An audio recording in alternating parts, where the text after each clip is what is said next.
Buenas tardes, mi nombre es Desiree Alviares, estudiante del segundo semestre de idiomas extranjeros. Hoy hablaremos un poco sobre qué son los derechos humanos.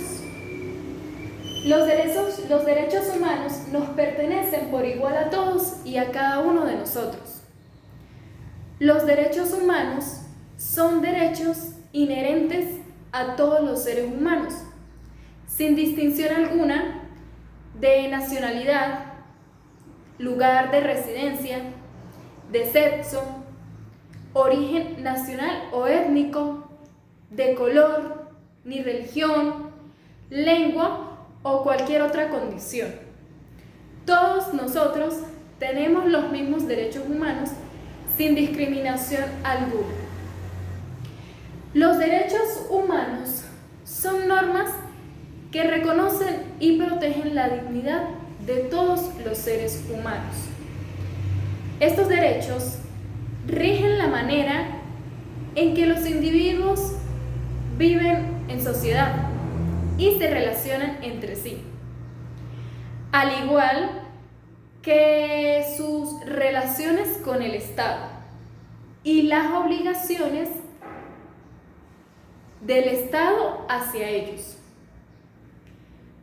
Algunos derechos que tenemos nosotros, simplemente por el hecho de existir, son el derecho a la vida, el derecho a la libertad, el derecho a la igualdad, el derecho a una vivienda, el derecho a la salud y el derecho a la educación, entre otros. Los derechos humanos se encuentran establecidos dentro del orden jurídico nacional en nuestra Constitución política, tratados internacionales y las leyes. Su aplicación se rige por 4 principios. La universalidad señala que los derechos humanos corresponden a todas las personas por igual. La interdependencia consiste en que cada uno de los derechos humanos se encuentran ligados a otros. Su reconocimiento y ejercicio implica que se respeten y protejan múltiples derechos a la vez. La indivisibilidad. Los derechos humanos poseen un carácter indivisible, pues todos ellos son inherentes al ser humano y derivan de su dignidad. La progresividad. Esta constituye una obligación del Estado para asegurar el desarrollo de los derechos humanos. Límites. Los derechos humanos no son absolutos. Los derechos humanos están sujetos a límites. Forman parte de un conjunto normativo que tiene un alto grado de complejidad y que en este sentido supone y cree en sí mismo, dentro de la Constitución, dentro de los tratados internacionales, una serie de límites a los derechos. Hay límites que son llamados límites explícitos. Es aquel que aparece de forma expresa en un texto constitucional o en el texto de un tratado internacional. Y hay límites implícitos que provienen del propio alcance del derecho y de la necesidad imperiosa de que los derechos puedan convivir entre sí. Los límites pueden ser considerados como necesarios para proteger el orden público, la seguridad, el bienestar social y los derechos de todos los individuos. Declaración Universal de los Derechos Humanos. Fue proclamada por la Asamblea General de las Naciones Unidas en París en 1948, tras el tremendo impacto de la Segunda Guerra Mundial.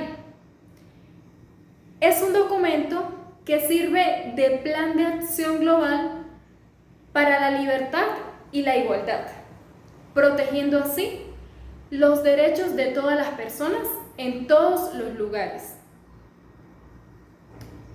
Fue la primera vez que los países acordaron las libertades y derechos que merecen protección universal, para que todas las personas puedan vivir su vida en libertad, igualdad y dignidad. Clasificación. Se clasifica en 3 generaciones.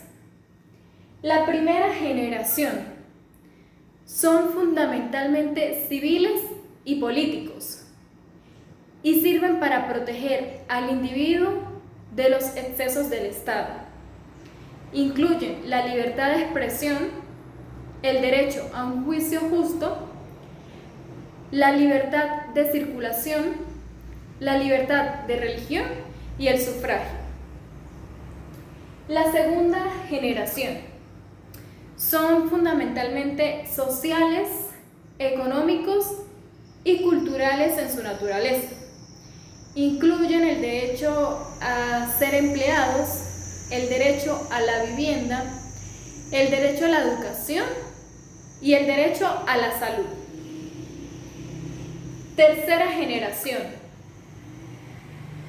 son los derechos que corresponden a grupos de personas que comparten intereses comunes, como lo es el derecho a la paz y el derecho a una buena calidad de vida.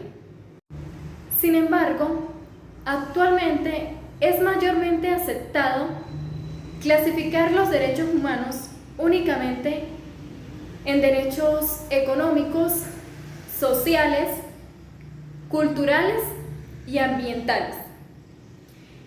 En los derechos humanos no existen niveles ni jerarquías, pues todos tienen igualdad de relevancia. La estructura se compone de 30 artículos que recogen derechos de carácter civil, político, social, económico y cultural. El artículo 1 y 2 habla sobre los derechos y las libertades sin distinción o discriminación de raza, sexo, idioma, religión u opinión política. Artículo del 3 al 11 trata de derechos de carácter personal. Artículo 12 al 17 trata los derechos del individuo en relación con la comunidad. Artículo 18 al 21 son los derechos de pensamiento, de conciencia, de religión y libertades políticas. Artículo del 22 al 27. Estos son los derechos económicos, sociales y culturales. Artículo 28 al 30. Estos exponen los límites del ejercicio de los derechos. Por último, tenemos la Constitución de la República Bolivariana de Venezuela, que para nosotros la Constitución significa una estructura de la sociedad política organizada a través y mediante la ley, con el objetivo de limitar la arbitrariedad del poder y de someterlo al derecho. La Constitución de la República Bolivariana de Venezuela es un documento vigente que contiene la ley fundamental del país, dentro de cuyo marco deben ceñirse todos los actos legales. En ella se generan las instituciones, derechos y deberes fundamentales. La Constitución se compone de un preámbulo y contiene 350 artículos ordenados en títulos y capítulos y disposiciones transitorias para su implementación. Muchas gracias.